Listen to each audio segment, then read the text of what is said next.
Bismillahirrahmanirrahim. Saya menerangkan batasan daripada fungsi herba. Jadi yang pertama, sebenarnya ada tiga lingkaran ini.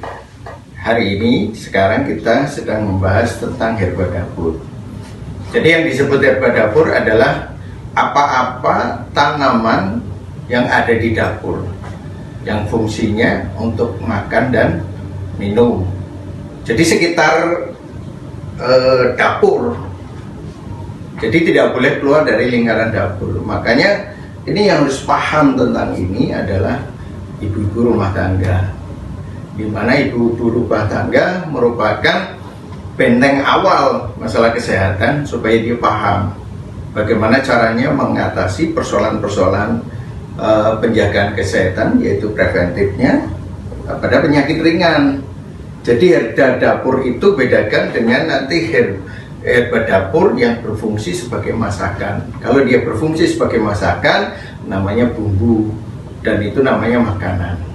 Tapi kalau dia difungsikan sebagai herba dapur, maka dia disiapkan bukan sebagai makanan, tapi disiapkan sebagai obat. Kayak bawang putih, kalau dimasak dengan tidak dimasak untuk obat, nanti reaksinya berbeda, nilai kekuatannya berbeda. Itu yang disebut bumbu herba dapur. Tapi kalau dia digunakan untuk masak, namanya bumbu masak, untuk masak. Tapi kalau dia disiapkan sendiri tanpa ada pengolahan, dalam arti kata murni, hanya dimakan langsung, maka disiapkan sebagai herba dapur. Atau dimasak tapi tidak dalam bentuk masakan, jadi rasanya jamu, itu namanya herba dapur.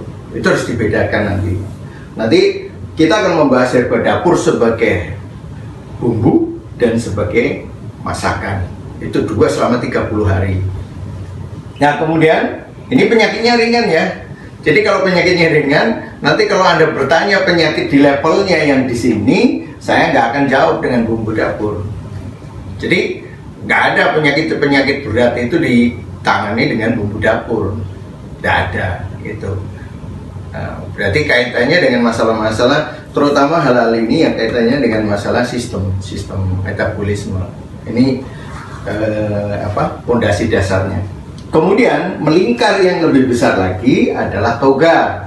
Toga ini masing-masing ini ibu rumah tangga ataupun pengobat sederhana yang dia menangani kasus-kasus penyakit secara umum di masyarakat. Contohnya asam urat, sakit perut, diare, dan sebagainya, yang kasusnya kasus akut lah, kasus baru, kasus karena cuaca dan sebagainya, lingkarannya di sini. Itu. Maka dia akan toga. Toga itu tanaman obat keluarga yang ada di luar rumah, sekitar rumah dan lingkungan tempat tinggal kita. Nih. Nah ini lebih luas lagi, maka sudah mulai pengobatan pada penyakit-penyakit umum yang banyak terjadi di masyarakat. Maka kalau penyakit itu banyak terjadi, obatnya biasanya di sekitarnya. Kemudian yang berikutnya adalah ini profesional. Ini lingkarannya nasional maupun internasional. Obatnya itu jauh dari rumah. Ada di hutan, ada di laut, kemudian ada di bukit-bukit, ada di lembah-lembah dan sebagainya. Nah ini pengetahuannya harus lebih luas lagi, tidak bisa tingkatan ini. Maka ini profesional, ahli herba profesional. Maka dia akan mencari tanaman obat dari manapun juga, akan mempelajari sampai yang berat-berat. Ini penyakit berat, komplikasi, menahun atau kronis. Nah, makanya nanti pertanyaan, kalau pertanyaan di sini, Anda mencari herba dapurnya apa? Nggak ketemu. Kalau penyakitnya di sini, carilah obatnya mesti di sini. Kalau penyakitnya masih di sini, asam urat, sakit perut, dan mesti ada di toga sekitar rumah. Kalau penyakit-penyakitnya kaitannya ringan, penjagaan kesehatan, atau penyakit-penyakit yang kaitan dengan metabolisme yang sederhana, ini masih menggunakan herba dapur. Itu yang perlu Anda semua pahami tentang masalah batasan fungsi herba yang nanti kita bahas. Jadi kita batasannya di sini. Nanti kalau ini selesai, Anda mau berlanjut kepada tingkatan ini, maka ada dasar-dasar lagi yang harus dipahami. Kalau sampai di sini, maka lebih rumit lagi, maka pondasinya harus lebih kokoh lagi.